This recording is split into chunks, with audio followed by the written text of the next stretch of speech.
शारदीय नवरात्र के पावन अवसर में महाराष्ट्र राज्य के नागपुर में गुरुजी पंडित प्रदीप मिश्र जी द्वारा श्री शिव पार्वती शिव महापुराण कथा 17 अक्टूबर से शुरू हो गई है।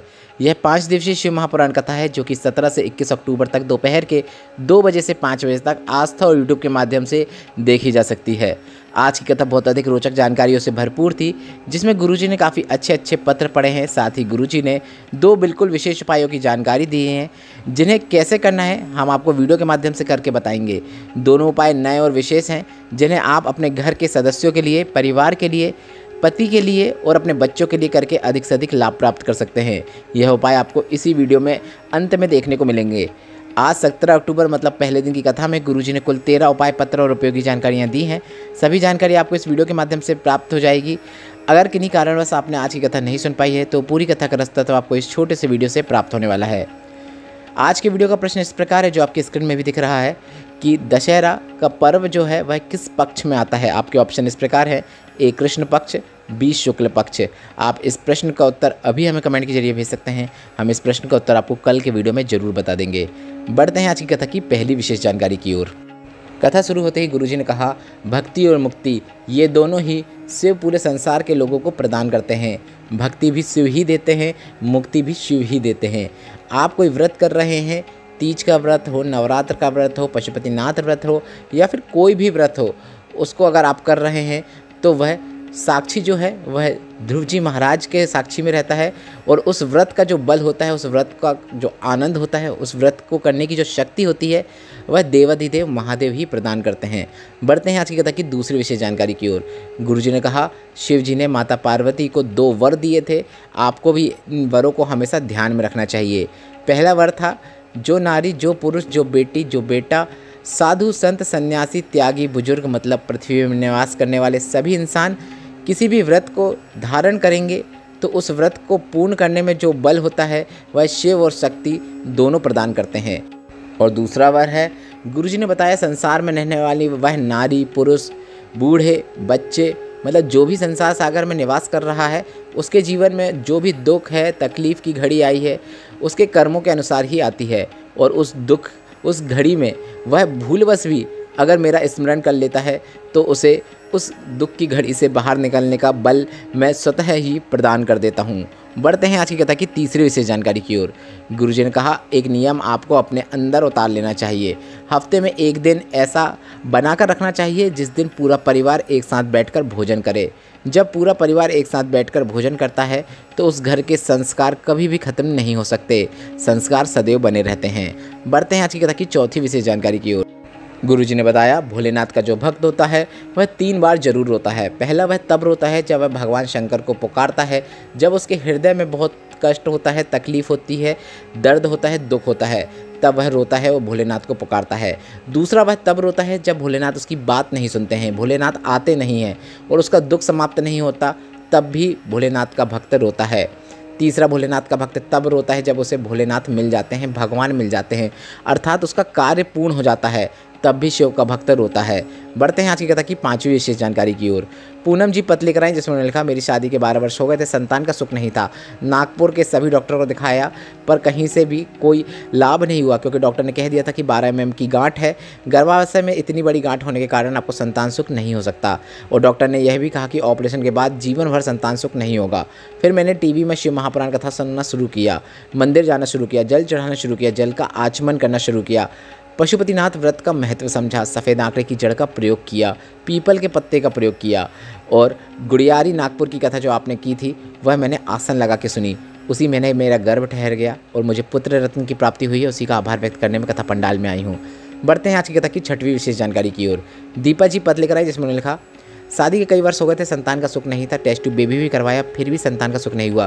किसी ने पशुपतिनाथ व्रत के बारे में बताया, मैंने व्रत किया, 5 व्रत पूर्ण भी हो गए, फिर भी गर्भ नहीं ठहरा। मैंने बाबा से निवेदन किया कि आप मेरी क्यों नहीं सुन रहे हैं। फिर मैंने मंदिर में साफ सफाई का कार्य करना शुरू किया। इसके बाद बाबा की कृपा से 1.5 महीने बाद मेरा गर्भ ठहर गया।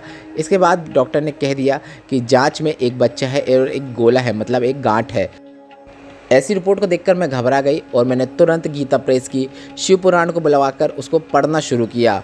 इसके बाद धीरे से समय निकला और धीरे धीरे समय निकलने के बाद मैंने बच्चे को जन्म दिया। तो मैंने एक नहीं 2 बच्चों को जन्म दिया, दोनों बच्चे स्वस्थ हैं, उसी का आभार व्यक्त करने मैं कथा पंडाल में आई हूँ। बढ़ते हैं आज की कथा की 7वीं विशेष जानकारी की ओर। दीपिका ठाकुर जी पत्र लेकर आई, जिसमें उन्होंने लिखा, मेरी मामी को कैंसर हो गया था। उनका नागपुर में इलाज हुआ पर उन्हें वहाँ कोई लाभ नहीं हुआ। इसके बाद उन्हें दिल्ली लेकर गए पर बीमारी ठीक नहीं हुई। तब बाबा पर विश्वास रख के उन्हें हमने शिवजी पर चढ़ी हुई बेलपत्र खाने को देने लगे। शिवलिंग पर चढ़े हुए जल का आचमन कराना शुरू किया और धीरे धीरे समय निकला और उनकी सेहत में सुधार देखने को मिला। बाबा की कृपा से अब वह पूरी तरीके से ठीक हो गई हैं। उसी का आभार व्यक्त करने हम कथा पंडाल में आए हैं। बढ़ते हैं आज की कथा की 8वीं विशेष जानकारी की ओर। गुरुजी ने कहा, जल, अग्नि, आकाश, वायु और पृथ्वी, ये 5 तत्व भगवान भोलेनाथ के मुख में ये 5 तत्व विराजमान हैं। और इसके साथ ही गुरुजी ने शिव पंचायत के 5 भगवानों का जानकारी देते हुए कहा कि शिव पंचायत के 5 देवी देवता इस प्रकार हैं, शिव जी, गणेश जी, विष्णु जी, सूर्य नारायण और माता दुर्गा भवानी। इसके बाद गुरुजी ने कहा, सावन में भी 5 सोमवार पढ़ें तो आप समझ जाना शंकर की विशेष कृपा प्राप्त हुई है। क्योंकि सावन में अगर 5 सोमवार में अगर आपने 5 सोमवार में जाकर शिवलिंग पर जल चढ़ा दिया तो आपकी मनोकामना पूर्ण होना निश्चित होता है। बढ़ते हैं आज की कथा की 9वीं विशेष जानकारी की ओर। एक पत्र आया जिसमें लिखा था, मेरा लीवर और किडनी दोनों डैमेज हो गए थे, दोनों ने काम करना बंद कर दिया था, पेट में पानी भी भर गया था। डॉक्टर को दिखाया तो डॉक्टर ने कह दिया था कि इनका पानी नहीं निकाल सकते क्योंकि इनके शरीर में खून भी बहुत कम है और लीवर किडनी ने कार्य करना भी बंद कर दिया है और खून चढ़ाते तो वह भी पानी बन जाता। डॉक्टर ने मूत्र मार्ग से पानी निकाला पर फिर से पानी पेट में जम गया। इसके बाद डॉक्टरों ने हाथ खड़े कर दिए और कहा कि इनका लीवर किडनी बदलना पड़ेगा और कोई रास्ता नहीं है, इन्हें घर ले जाओ। इसके बाद हमने दूसरे हॉस्पिटल में ले गए और वहाँ उनका ट्रीटमेंट शुरू किया। फिर किसी ने कहा, शिवलिंग पर जल चढ़ाकर उस जल को उन्हें देना शुरू करो, साथ में बेलपत्र को उनके पास में ले जाकर रख दो। बाबा की कृपा से उनकी सेहत में धीरे धीरे सुधार आया। आज वह पूरी तरीके से स्वस्थ हैं। उसी का आभार व्यक्त करने हम कथा पंडाल में आए हैं। बढ़ते हैं आज की कथा की 10वीं विशेष जानकारी की ओर। गुरुजी ने कहा, अगर परिवार में एक मरता है तो उसके मरने की जो सूतक रहती है पूरे परिवार में लगती है। उसी तरह परिवार में एक व्यक्ति भी शंकर की कथा सुनता है तो उसका जो पुण्य होता है, उसका जो लाभ होता है पूरे परिवार को, पूरे खानदान को प्राप्त होता है। बढ़ते हैं आज की कथा की 11वीं विशेष जानकारी की ओर।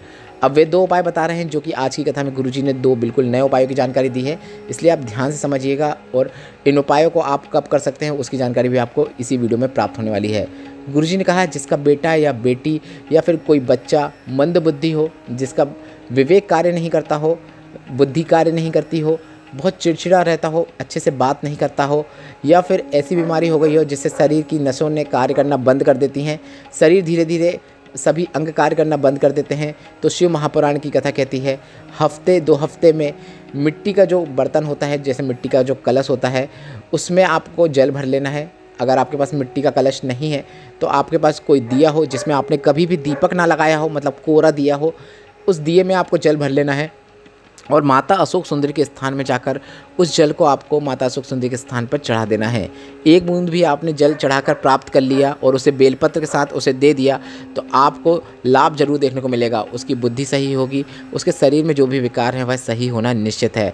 यह उपाय गुरुजी ने हफ्ते 2 हफ्ते में करने को कहा है, मतलब यह उपाय आप प्रत्येक सोमवार कर सकते हैं। काफ़ी अच्छा दिन होता है, भोलेनाथ का दिन होता है। आप यह उपाय सोमवार के दिन करके अधिक से अधिक लाभ प्राप्त कर सकते हैं। गुरुजी ने कहा यह उपाय वैसे तो वैशाख और चैत्र माह में करेंगे तो काफ़ी अच्छी बात है, पर समस्या गंभीर है, विकट है, तो आप यह उपाय कभी भी कर सकते हैं, किसी भी सोमवार को कर सकते हैं। बढ़ते हैं आज की कथा की 12वीं विशेष जानकारी की ओर। गुरुजी ने कहा, नवरात्र में जवारे बोने का क्या कारण होता है? शिव पंचायत में जब दुर्गा भवानी बैठी तो राक्षसों ने बहुत हाहाकार मचाया, अहंकारियों ने बहुत हाहाकार मचाया। तो महादेव केवल थे जो माता पार्वती जगदम्बा भवानी को देखकर मुस्कुरा रहे थे। तभी सूर्यदेव ने महादेव से पूछा कि आपके मुस्कुराने का कारण क्या है? तो महादेव ने बताया, जो दैत्य राक्षस हाहाकार मचा रहे हैं, जिनसे पृथ्वी में बहुत कष्ट आने वाला है, पृथ्वी को बचाने के लिए माता जगदम्बा भवानी ने अपने एक केश से जवारे उत्पन्न किए और ये जवारे जब तक बड़े नहीं हो जाते तब तक ये असुर प्रवेश नहीं कर सकते, हाहाकार नहीं मचा सकते। गुरुजी ने कहा, शिव महापुराण की कथा कहती है जिसके घर में जवारे बोए हुए होते हैं, ऐसा कोई घर है या फिर ऐसा कोई मंदिर है या फिर ऐसा कोई दुर्गा माता का पंडाल है जहाँ पे जवारे बोए हुए हैं, और आप अगर भूलवश भी वहाँ पर चले जाते हैं तो आपके जाने मात्र से आपके घर के दुख, दर्द, तकलीफ, कष्ट सब दूर हो जाते हैं। बढ़ते हैं आज की कथा की 13वीं विशेष जानकारी की ओर। गुरुजी ने कहा, जीवन में दुख जा ही नहीं रहा हो, कष्ट नहीं जा रहा हो, बहुत विपत्तियां जीवन में चल रही हो, तो आपको एक विशेष उपाय करना होता है। वैसे तो गुरुजी ने कहा यह उपाय आपको वैशाख और जेठ माह में करना होता है। आपको 5 बेलपत्र लेना है और 5 बेलपत्र आपको शिवलिंग पे कहाँ कहाँ अर्पित करना है वह भी समझ लीजिए। 5 बेलपत्र आपको सबसे पहली बेलपत्र माता अशोक सुंदरी का स्थान होता है, वहाँ पे अर्पित करना है। बेलपत्र की डंडी जलाधारी की ओर होना चाहिए। दूसरी बेलपत्र आपको माता पार्वती के जो हस्तकमल होता है, शिवलिंग का जो कटी भाग होता है, वहाँ पर अर्पित करना है। तीसरी बेलपत्र आपको शिवलिंग के ऊपर अर्पित करना है। इस प्रकार से तीसरी बेलपत्र अर्पित करना है कि बेलपत्र की डंडी जहाँ से बैठकर आप अर्पित कर रहे हैं आपके विपरीत ओर होना चाहिए। चौथी बेलपत्र शिवलिंग से जल जहाँ से नीचे गिर रहा होता है वहाँ पर आपको सीधी बेलपत्र अर्पित करना है, और वीडियो के माध्यम से देखकर समझ सकते हैं कि आपको बेलपत्र किस प्रकार से अर्पित करना है। इसके बाद 5वीं और आखिरी बेलपत्र आपको माता अशोक सुंदरी के स्थान से स्पर्श कराते हुए नंदी को अर्पित कर देना है। गुरुजी ने सिर्फ नंदी को अर्पित करने को कहा है, आप नंदी के पाँव के पास भी अर्पित कर सकते हैं या फिर नंदी के ऊपर अर्पित कर सकते हैं। नंदी के पाँव के पास अर्पित कर रहे हैं तो उल्टी अर्पित करें, और नंदी के ऊपर अर्पित कर रहे हैं तो आपको सीधी बेलपत्र अर्पित करना है, इस बात का आप ध्यान रखें। इसके बाद जिस मिट्टी के कलश में, जिस मिट्टी के पात्र में आपने जल लेकर आया है, उससे शिवलिंग का अभिषेक कर देना है। बस इतना ही करना होता है। ज़िंदगी में कैसा भी दुख चल रहा हो वह कटता ही है, यह निश्चितता है। कितनी ही विषम परिस्थितियां हो, परेशानियां हो, उनसे आप जरूर बाहर निकल जाते हैं। इस वीडियो में बताया गया उपाय से संबंधित अगर अभी भी आपके मन में कोई प्रश्न है तो वे प्रश्न आप कमेंट के जरिए पूछ सकते हैं। मेरे द्वारा दी गई जानकारी अगर आपको थोड़ी सी भी उपयोगी लगी हो, आज की कथा से आपको आनंद की प्राप्ति हुई हो, तो इस वीडियो को लाइक करके कमेंट बॉक्स में हर हर महादेव जरूर टाइप कीजिएगा। श्री शिवाय नमस्तुभ्यम। हर हर महादेव।